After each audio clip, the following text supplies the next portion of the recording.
Oui, loué soit le Seigneur parce qu'il nous invite dans sa maison ce matin. Amen. Qui est ici pour la première fois? Personne.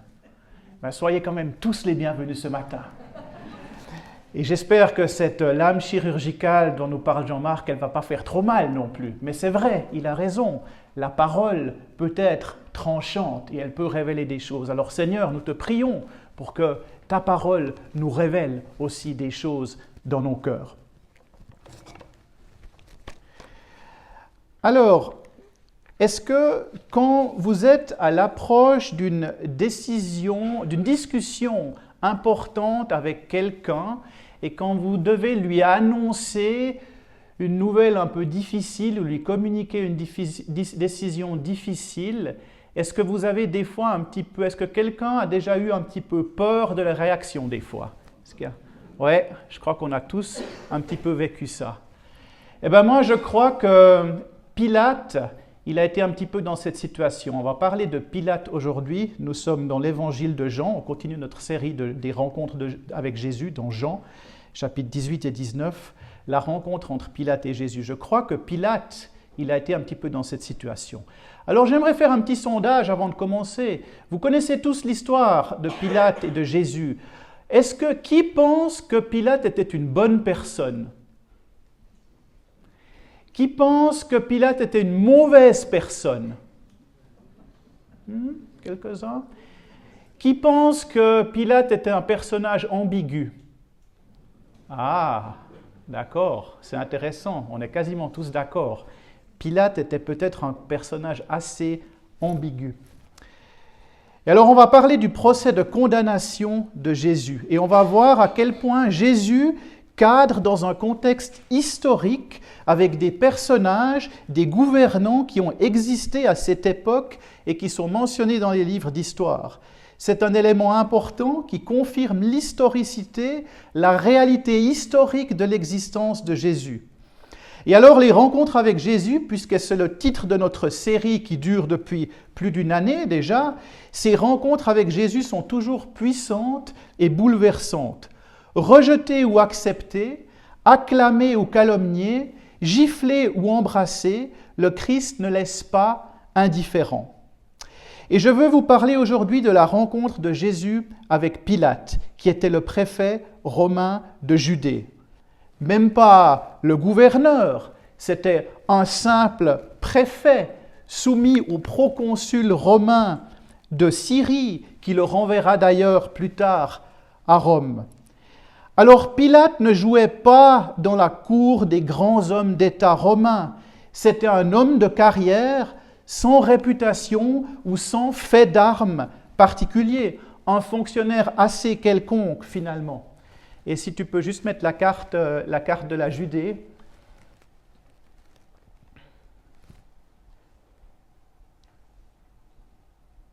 Voilà. Vous voyez sur cette carte donc de l'Empire romain à l'époque de Jésus, vous voyez que la province de Judée, c'était une toute petite province. Ce n'était pas la province la plus prestigieuse qu'il y avait pour les gouverneurs romains. Beaucoup auraient préféré être gouverneurs il y avait des provinces, la province d'Asie, qui est une partie du territoire actuel de la Turquie. Il y avait la province de Dalmatie, de Macédoine, la Gaule, il y avait les provinces de Gaule, il y avait des provinces, Tarraconensis, Lusitania, ce territoire actuel de l'Espagne, des grandes provinces, la province d'Égypte. Il y avait des choses beaucoup plus prestigieuses que la Judée pour les fonctionnaires romains. Alors, Pilate, il va rester 10 ans en Judée et il va se faire renvoyer à Rome ensuite et on va perdre sa trace historique après. Alors, il y a eu beaucoup de légendes. Certains disent qu'il s'est suicidé, qu'il a pris une retraite anticipée. Certaines théories disent qu'il est mort en martyr. On ne sait pas trop finalement. Alors moi, j'ai pensé, si Pilate avait été un joueur de foot, un calciatore de Rome, il aurait sans doute voulu jouer à la Lazio de Rome et ensuite à l'Inter de Milan et finir sa carrière au Real Madrid. Mais en réalité, il a joué à Xamax, il a été prêté à Chaux-de-Fonds et il a fini sa carrière au SR, à la Blancherie. C'est un peu ça, la carrière de Pilate. C'est pas beaucoup plus que ça. Alors, je dois quand même vous rappeler que Xamax a gagné 2 fois contre le Real Madrid dans les années 80. Mon âme neuchâteloise m'oblige à vous dire ça. La carrière de Pilate n'a pas marqué l'histoire de Rome, mais il a marqué l'histoire du christianisme avec cette rencontre extraordinaire avec Jésus. Il va être lui-même profondément bouleversé par ce court entretien avec le Fils de Dieu. Tout comme toi, un jour, ta rencontre avec Christ t'a transformé. Un jour, alors que tu étais loin du rivage, pris dans les eaux troubles, perdu dans tes errances, ce Christ Jésus est venu te chercher et il t'a bouleversé. Toi, la brebis égarée, il t'a pris dans ses bras, il t'a délivré, il t'a guéri, il t'a sauvé. Merci Seigneur, car tu m'as fait grâce quand je ne savais plus où aller, quand je m'enfonçais de plus en plus dans une abîme sans fond. J'ai crié, j'ai hurlé et il m'a sauvé. Alors ce que nous allons voir aujourd'hui dans ce texte, c'est presque un portrait psychologique de Pilate. Un peu comme celui de la Samaritaine dont avait parlé notre frère Silvio en avril 2024 dans cette même série. Il vous avait montré comment la rencontre avec Jésus transforme la Samaritaine. Alors moi, je n'étais pas là, mais j'ai écouté sur votre site, puisqu'on y trouve tous les messages maintenant. Quelle bénédiction! Il avait parlé de cette femme qui devient missionnaire pour aller annoncer la bonne nouvelle à ses concitoyens en Samarie après avoir rencontré Jésus. Et Silvio vous avait rappelé qu'il est important d'être attentif aux rencontres et aux événements dans ta vie, car Dieu peut à tout moment te révéler ta mission. Alors sois attentif, car par le biais des événements, par les personnes que tu rencontres dans ta vie, par les joies et par les drames, dans l'abondance et dans la misère, dans la santé et dans la maladie, il y a Jésus qui veut te dire quelque chose concernant le chemin que tu dois suivre. Et moi, j'aimerais prêcher à des personnes qui marchent avec Jésus. Je ne vais pas vous faire du Vincent Collet pour ceux qui étaient là lundi soir. En effet, je ne pense pas que je doive tout vous dire, car cela fait de nombreuses années que certains d'entre vous marchent sérieusement avec Jésus.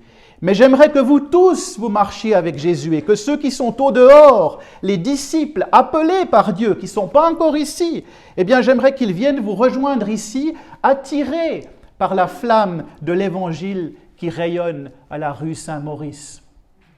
C'est ça ma mission. J'aimerais prêcher à des gens qui veulent avoir un impact, pas à des gens qui ont simplement leur nom sur une liste de membres, des gens qui seraient religieux et qui pensent que venir à l'église le dimanche, ça veut automatiquement dire qu'ils sont des disciples de Jésus.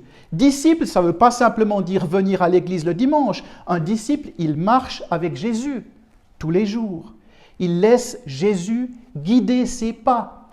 Et j'aimerais prêcher à des personnes qui prennent leur marche avec Jésus au sérieux. J'aimerais que vous deveniez tous les jours un peu plus des disciples de Dieu. Laissez-moi vous donner un peu de contexte pour commencer. Le procès devant Pilate commence, au préalable, il y a une condamnation de Jésus par les autorités spirituelles de l'époque. C'est les autorités juives. Et on voit une connivence entre les autorités spirituelles et les autorités étatiques. On voit ça dans Jean, chapitre 18, verset 12. Ce sont les soldats romains avec des officiers de la hiérarchie juive qui vont l'arrêter dans le jardin de Gethsémanée. Ils vont l'amener vers un premier procès devant les sacrificateurs Annas et Caïphe. Et ce même Caïphe, souverain sacrificateur de l'époque, qui avait eu cette phrase prophétique au Sanhédrin, plus tôt déjà dans Jean, au chapitre 11, les versets 50 et 52, si tu peux les mettre, version second 78, il avait eu ces mots, Caïphe, le sacrificateur, ces mots devant le Sanhédrin.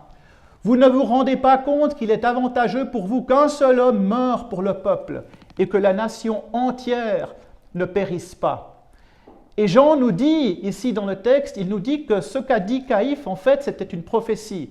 Il dit au verset suivant, « Or, il ne dit pas cela de lui-même, mais étant souverain sacrificateur cette année-là, il prophétisa que Jésus devait mourir pour la nation. Et non seulement pour la nation, mais aussi afin de réunir en un seul corps les enfants de Dieu dispersés. Donc le souverain sacrificateur juif fait cette prophétie que Jésus va mourir pour toute la nation juive, mais aussi pour toutes les nations. Ça, c'est extrêmement important. Et alors, devant le Sanhédrin, Jésus va être interrogé et Caïphe va lui demander « Es-tu le Fils de Dieu ?» Et il va dire « Je le suis ». Vous avez ça dans Matthieu, dans Marc et dans Luc, dans les synoptiques. Vous n'avez pas ça dans Jean, mais dans les synoptiques, il dit clairement « Oui, je suis le Fils de Dieu ». Et Jésus va citer également les versets dans Daniel 7,13 et le psaume 110 qui disent que désormais le Fils de l'homme sera assis à la droite de la puissance de Dieu. Alors à ces paroles, le souverain sacrificateur va déchirer ses vêtements et il va dire « Vous avez entendu le blasphème » et tous parmi les autorités juives vont condamner Jésus à mort. Donc il est condamné par les autorités juives. Seulement voilà, le pouvoir politique, il était, comme on l'a vu dans ces provinces, il était romain ce pouvoir politique et les peines de mort, elles devaient être prononcées par le préfet uniquement. La peine capitale juive, la peine de mort juive, c'était la lapidation, la mort par les pierres. Vous vous souvenez de la lapidation d'Étienne dans Actes, le martyr d'Étienne. C'était ça la peine de mort juive. Mais la peine de mort romaine, c'était la crucifixion à la croix. Et ça c'est important, car Jésus devait être crucifié selon sa propre prophétie. Dans Jean 3 au verset 13, Jésus dit « Comme Moïse éleva le serpent dans le désert, il faut de même que le Fils de l'homme soit élevé. » Élévation vers le ciel à la croix et élévation vers l'éternité d'où il était venu. Et Pilate va leur demander alors, quelle est l'accusation quand les Juifs viennent vers lui en accusant Jésus? Quelle est l'accusation? Et la première accusation des Juifs, c'est que Jésus se serait déclaré roi. Et Pilate va lui demander, mais es-tu le roi des Juifs? Et Jésus va avoir cette réponse, il va dire, mon royaume n'est pas de ce monde. C'est ça la réponse. Mon royaume n'est pas de ce monde. Et ça, je vous en avais longuement parlé dans mon message de novembre, quand je vous avais parlé de la haine du monde. Je vous avais dit que l'Église elle vit dans le monde, mais elle n'est pas de ce monde, tout comme Jésus. Je vous avais expliqué ça en détail. Je vous avais expliqué que ce monde est sous le pouvoir de Satan. Alors, je ne vais pas y revenir. Je vous renvoie à mon message de novembre. Alors, Jésus dit, mon royaume n'est pas de ce monde, mais il confirme qu'il est roi. Il dit, voici pourquoi je suis né, voici pourquoi je me suis incarné dans ce monde, moi, Dieu, sous forme humaine, pour être témoin de la vérité.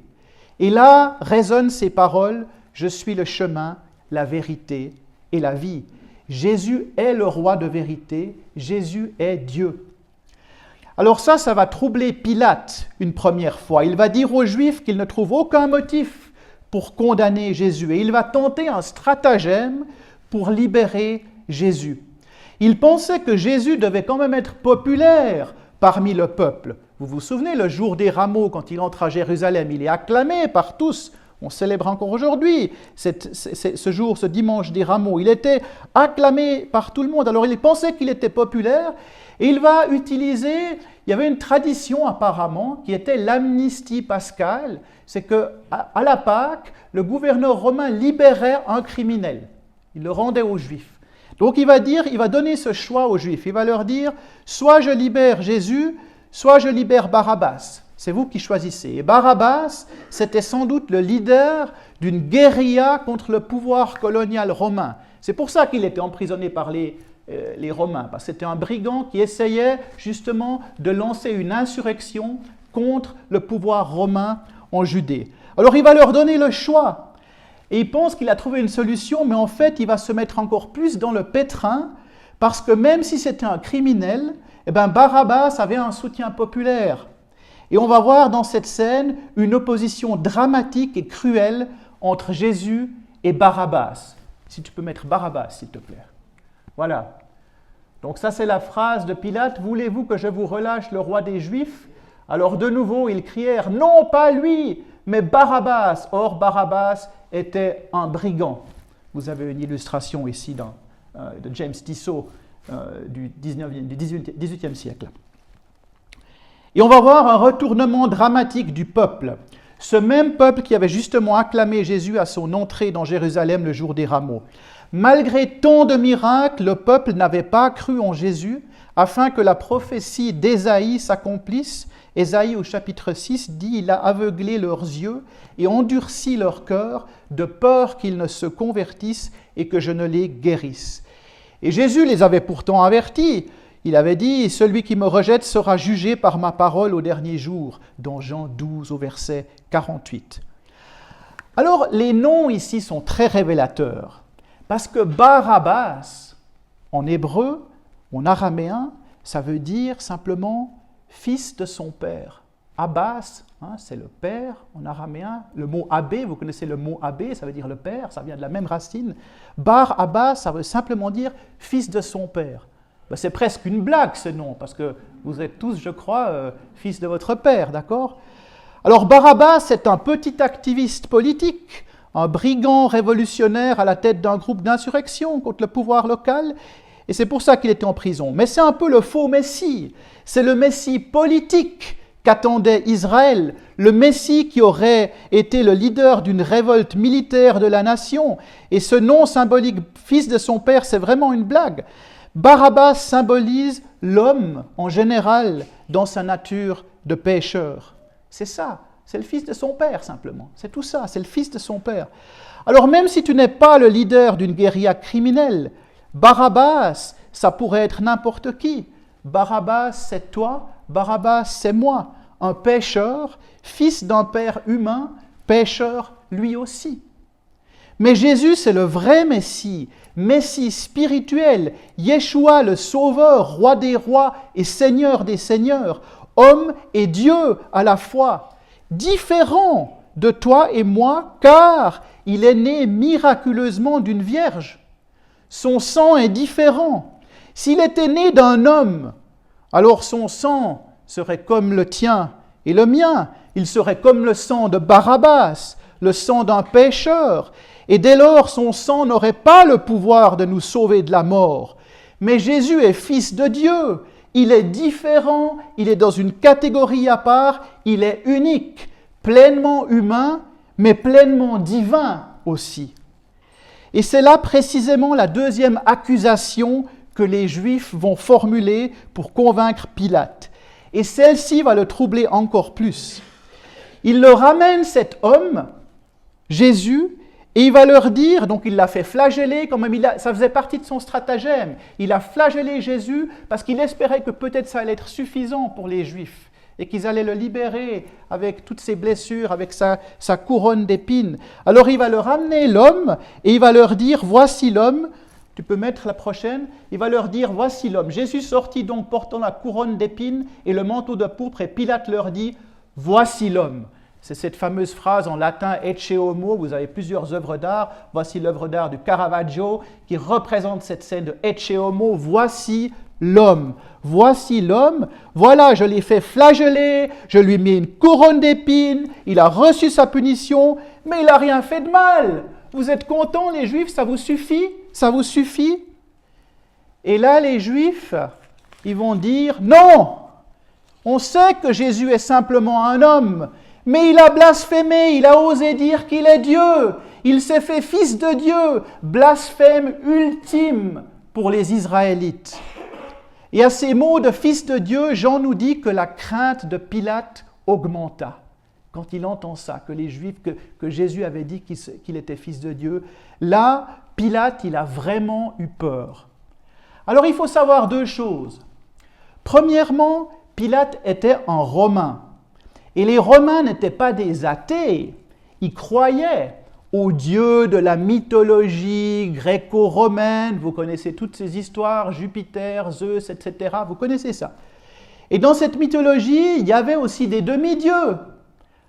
Alors Pilate, il s'est sérieusement posé la question de savoir si ce Jésus, il pouvait éventuellement être divin, quelque chose de spécial, un être spécial, envoyé par quelques dieux des religions gréco-romaines. Ça, c'est la première chose.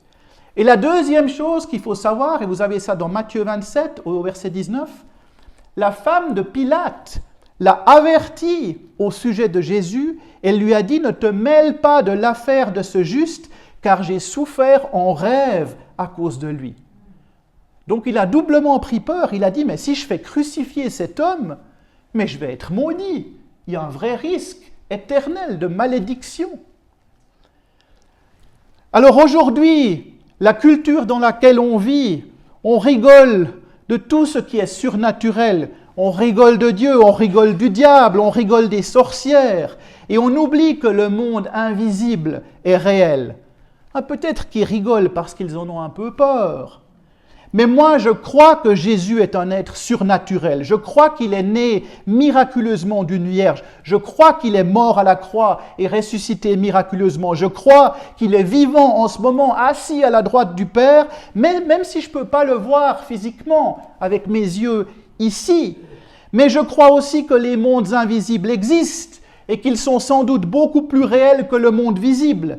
Mais cela ne me fait plus peur, car je crois que Jésus a dépouillé les principautés et les pouvoirs occultes et qu'il les a publiquement livrés en spectacle en triomphant d'eux par la croix. Amen. Et Pilate lui aussi a eu cette interrogation et il va poser cette question à Jésus presque en tremblant. « D'où es-tu? D'où viens-tu » En d'autres termes, oui, je crois que tu es un roi, mais de quel royaume es-tu ? Et il se fâche car Jésus ne lui répond pas. Et Jésus lui dit alors que son pouvoir de le crucifier, le pouvoir de Pilate, vient d'en haut. Il lui dit, tu n'aurais aucun pouvoir sur moi si ce pouvoir ne venait pas d'en haut. Et par cette phrase, Jésus disculpe Pilate en partie, parce qu'il ajoute ceci. Il dit, celui qui me livre à toi est coupable d'un plus grand péché. Et là, il parle du Sanhédrin, de Caïphe, Annas, Judas, tous ceux qui sont en train de livrer Jésus vers sa mort. Eux sont coupables d'un plus grand péché. Et on s'attendrait presque à ce que Jésus s'adresse à Pilate comme à Judas en Jean 13, où il dit « ce que tu as à faire, fais-le vite ». On s'attend presque à cette phrase de Jésus « vas-y, crucifie-moi vite parce que tu dois le faire ». Mais il ne lui dit pas. Il ne lui dit pas. C'est comme si Jésus laissait quand même le choix à Pilate de le préserver de la crucifixion, même si cette crucifixion faisait partie du plan divin. Et là, Pilate va comprendre. Et le texte nous dit, là, il va essayer de relâcher Jésus. On voit ça dans Jean. Il va essayer de relâcher Jésus. Alors, nous avons vu beaucoup de rencontres avec Jésus. Si vous comparez avec la rencontre avec le centenier romain dans Matthieu 8, c'était moins public que la rencontre avec Pilate. Le procès de Jésus, aujourd'hui, il aurait été en direct à la télé, sûrement en live stream sur YouTube. Mais la conversion du centenier dans Matthieu 8, c'était beaucoup plus intime. Mais le centenier romain s'est converti. Et Jésus lui a dit, même en Israël, je n'ai pas rencontré une si grande foi. Donc même les Romains pouvaient se convertir. Sauf que là, Pilate, il a eu un problème. Dieu te laisse toujours le choix.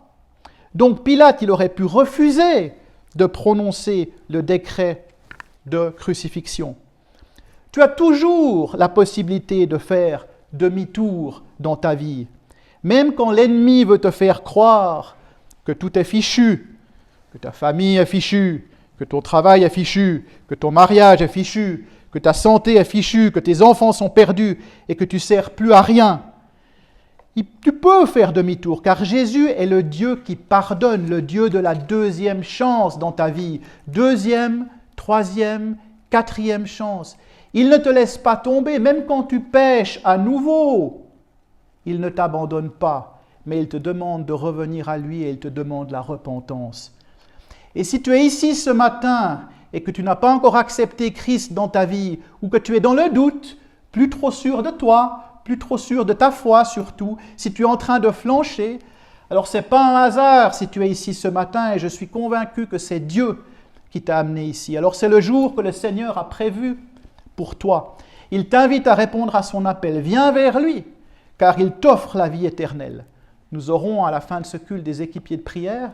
Karine, moi-même, nous sommes à votre disposition, des équipiers de prière pour vous aider justement à revenir vers le Seigneur. C'est pas toujours. Des fois, on a besoin de soutien en prière pour le faire. Alors, tu es peut-être dans un dilemme semblable à celui de Pilate face à Jésus. Ne garde pas ce dilemme à l'intérieur de toi. Profite de l'offre que Dieu te fait de le partager, de lui partager ce doute et de revenir vers lui. Alors quand Pilate revient avec cet homme Jésus devant les Juifs la deuxième fois, il ne leur dit plus « voici l'homme », il leur dit « voici le roi ». Tu peux mettre le prochain. « Voici le roi ». C'est plus « ecce homo », c'est « ecce rex » en latin. Il leur demande « est-ce que je crucifierai votre roi ?» Et la foule acclame en disant « oui, oui, et crucifie-le, nous n'avons de roi que César. » Nous n'avons de roi que César. C'est cette phrase qui va faire définitivement craquer Pilate. C'est un chantage des Juifs, car là, c'était la carrière professionnelle de Pilate qui était en jeu. En réalité, les Juifs détestaient César et le pouvoir colonial romain. Mais Pilate savait que s'il refusait la crucifixion de Jésus, les Juifs allaient l'accuser à Rome d'avoir toléré un autre roi en Judée. Et c'est pour ça que, et ça pour Pilate, ça serait la fin de sa déjà petite carrière de footballeur, de politicien. Pilate publie donc l'arrêt de mort pour Jésus et valide juridiquement la crucifixion, tout en insistant pour inscrire cette phrase à la croix. Vous voyez souvent dans les régions catholiques, vous voyez souvent INRI, c'est la version latine pour dire Jésus de Nazareth, roi des Juifs. Et il l'a mis en 3 langues, il l'a mis en grec, en latin et en hébreu. Jésus de Nazareth, roi des Juifs. Et là les Juifs ont dit non, non, non, n'écris pas ça, écris qu'il a prétendu qu'il était roi des Juifs. Et Pilate il dit non, non, non, ce que j'ai écrit, je l'ai écrit, et ça reste. Et vous avez ça. Jésus de Nazareth, ou Jésus le Nazaréen, roi des Juifs. Il l'a écrit. Donc il y a eu ce décret officiel de crucifixion, mais aussi décrété roi des Juifs. Alors, quelles applications pour vous aujourd'hui ? Eh bien, l'épisode de Barabbas, le retournement de l'opinion publique, explique aussi le retournement du peuple le jour des rameaux. Tous ceux qui acclamaient Jésus à son entrée dans Jérusalem, ils attendaient un Messie en fait pour la délivrance politique d'Israël. Mais puisque ce Messie disait tout d'un coup qu'il n'était pas de ce monde, alors le peuple juif a perdu l'intérêt. Ils attendaient un roi politique, le remplaçant d'Hérode sans doute. Ce même Hérode qui avait tout fait pour éliminer le nouveau roi des Juifs annoncé par les mages dès sa naissance. C'est cette dynastie des rois Hérode qui essayait de faire mourir le Christ dès sa naissance. Mais puisque Jésus n'était pas un général de guerre, mais un Messie humble qui ne venait pas pour la libération militaire du pouvoir des Romains et qui au contraire remettait en question la moralité et la spiritualité de la nation, alors là, non seulement le peuple juif le trouve inutile, mais même offensant. Qui es-tu pour remettre en question notre moralité ? Alors Israël préfère tuer son Messie spirituel, fils de Dieu, et préfère sauver Barabbas, le fils quelconque d'un père quelconque, le leader potentiel d'une insurrection militaire contre les Romains. Alors, à notre époque, c'est comme si on disait, oui, le peuple jurassien rejette sa délivrance spirituelle, mais il se réjouit au moins d'avoir obtenu sa délivrance politique de son César bernois. Vous rigolez, mais le 19 février 1915, 110 ans, il y a 110 ans quasiment jour pour jour, Léon Froidevaux écrit dans le Petit Jurassien un article intitulé « Autonomie jurassienne ». Et il y écrit que le Jura est l'Alsace-Lorraine des Bernois. Il se voit condamné à 14 jours de prison, pour cela par un tribunal militaire. Vous voyez que les sentiments d'occupation ne sont pas très éloignés et finalement pas très différents de ceux des Juifs envers les Romains à l'époque. Et donc le Jura se sépare d'un canton pour fonder une nouvelle république il y a 50 ans. Mais canton, république, État, confédération, Tout cela, ça reste des royaumes du monde. Et le royaume du Christ se situe dans une catégorie complètement différente, au-delà de tout ça, au-delà de tous ces clivages. Oui, je sais, vous allez me dire, mais Sébastien, notre constitution du 20 mars 1977 commence bien par les mots « Le peuple jurassien conscient de ses responsabilités devant Dieu ». Et vous avez raison de me le signaler. En plus, je suis né 10 jours après, le 30 mars 77. Alors, afin d'éviter les émeutes dans la salle, je ne vais surtout pas vous dire dans quel canton j'ai mon lieu d'origine. Mais j'aimerais justement vous parler de vos responsabilités devant Dieu. Si votre constitution commence par dire le peuple jurassien conscient de ses responsabilités devant Dieu, alors peut-être que ça devrait être le nouveau mot d'ordre, puisque le mot d'ordre a disparu ici. Alors, au lieu d'un verset biblique, on peut mettre le préambule de votre constitution, puisqu'il dit que le peuple jurassien est conscient de ses responsabilités devant Dieu, et puisqu'on est dans la capitale. Alors j'aimerais vous parler de ça aujourd'hui, vos responsabilités devant Dieu. Quelles sont vos responsabilités devant Dieu? Je vous remercie de me poser la question. Votre responsabilité devant Dieu, si vous avez accepté Jésus comme votre sauveur, il y en a en tout cas une. C'est le témoignage de votre foi. Faites de toutes les nations des disciples, Matthieu 28. C'est une assemblée missionnaire ici, je crois. Et sa mission, elle commence à Delémont et au Jura. Mais en réalité, vous courez le risque de devenir timide parce que vous avez peur de ce que les gens vont dire au dehors. Est-ce que, comme Pilate, vous allez vous défiler sous la pression du monde, sous la pression de l'opinion publique à la prochaine occasion? Dieu nous place dans une situation privilégiée car ici on ne risque pas notre vie si on témoigne du Christ. Alors bien sûr, la liberté d'expression, elle prête aussi à toutes les dérives contre la parole de Dieu, mais en même temps, nous pouvons nous exprimer sans risque pour notre vie. Alors si nous ne nous levons pas, malgré cette bénédiction, malgré cette protection que Dieu nous offre par les lois de notre pays, alors si nous ne nous levons pas, qui est-ce qui va le faire à notre place? Et c'est le problème que j'ai avec les églises en général aujourd'hui. L'église, censée être le sel de la terre, censée être la garante des valeurs spirituelles, des valeurs morales, bibliques, eh bien les églises de plus en plus essayent de ressembler au monde, de s'adapter au monde, et le sel perd sa saveur. Pilate qui savait que Jésus était innocent, Pilate qui savait la vérité, il l'a quand même fait crucifier parce qu'il voulait s'éviter des problèmes. Les églises qui devraient savoir ce qui est juste, mais qui se mettent de connivence avec le monde quand il s'agit de valider des comportements, une éthique et une morale contraires aux instructions de Dieu. Il s'agit de dire les choses d'une manière politiquement correcte. Et on en arrive à dire que oui, finalement, si Jésus venait aujourd'hui, il dirait les choses différemment, parce qu'il prendrait en compte le contexte culturel qui a changé depuis 2000 ans, et il dirait les choses d'une façon plus politiquement correcte. Mais ne savez-vous pas que Jésus-Christ est le même hier, aujourd'hui et pour l'éternité? Hébreux 13:8. Ne vous laissez donc pas entraîner par toutes sortes de doctrines étrangères. J'aimerais prêcher à des gens qui sont conscients du rôle que nous avons pour faire une différence dans cette société dans laquelle parler de Dieu, parler de foi devient un sujet tabou aujourd'hui. C'est toi qui es appelé à faire une différence dans la société. Pas juste le pasteur qui s'efforce de vous apporter la parole, pas juste les anciens qui s'efforcent de bien diriger l'Église, c'est toi.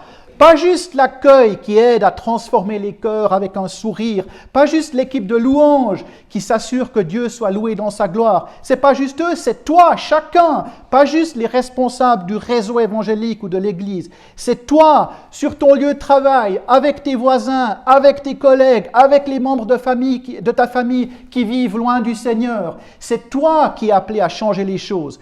C'est pas Netflix qui va changer la culture. C'est pas les séries que tu regardes, ce n'est pas les romans de Dan Brown. Dieu ne leur a pas donné une onction pour faire une différence dans le monde. Mais à vous, oui, il vous a donné une onction pour faire une différence. Vous êtes appelés à multiplier les grâces de Dieu. Dieu a besoin de vous en tant qu'ouvriers, en tant que bons intendants de ses grâces, et Dieu trouvera ses ouvriers. Ma question pour toi, c'est, est-ce que tu as répondu à cette invitation à servir? Je sais que vous n'aimez pas ce type de message, mais toi aussi, le Seigneur t'a aidé un jour. Il t'a envoyé quelqu'un qui a une parole pour toi, une prière, un mot de bénédiction. Et quand tu commences à servir le Seigneur, il te récompense. J'ai vu tant d'exemples de personnes dans l'Église, ici ou ailleurs, qui, dans des situations difficiles de travail, des situations de chômage, ils se sont dit simplement, je vais commencer à servir, j'ai du temps. Je vais servir le Seigneur pendant que je n'ai pas de boulot. Je vais servir le Seigneur. Et le Seigneur, qu'est-ce qu'il a fait? Il a donné un travail à ces personnes. Après un certain temps, elles ont retrouvé un travail. Et j'ai tellement d'exemples que je connais où ce travail, c'était mieux qu'avant, finalement, ce qu'il leur a donné.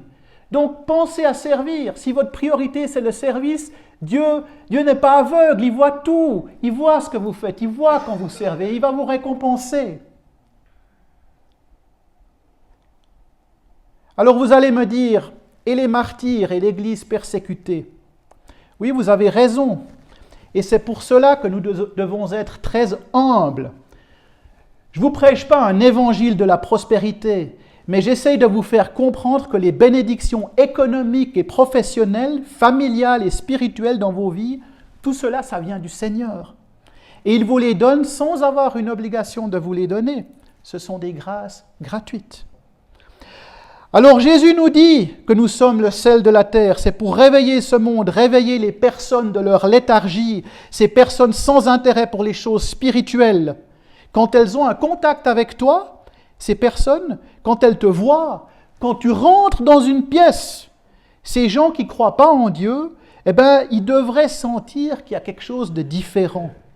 Ils devraient se poser la question de savoir ce que toi tu as qui te rend si unique et spécial.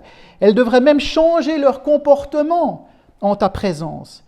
Et ma question pour vous, c'est est-ce que les personnes voient suffisamment Christ en toi pour qu'elles changent d'attitude quand tu entres dans une pièce?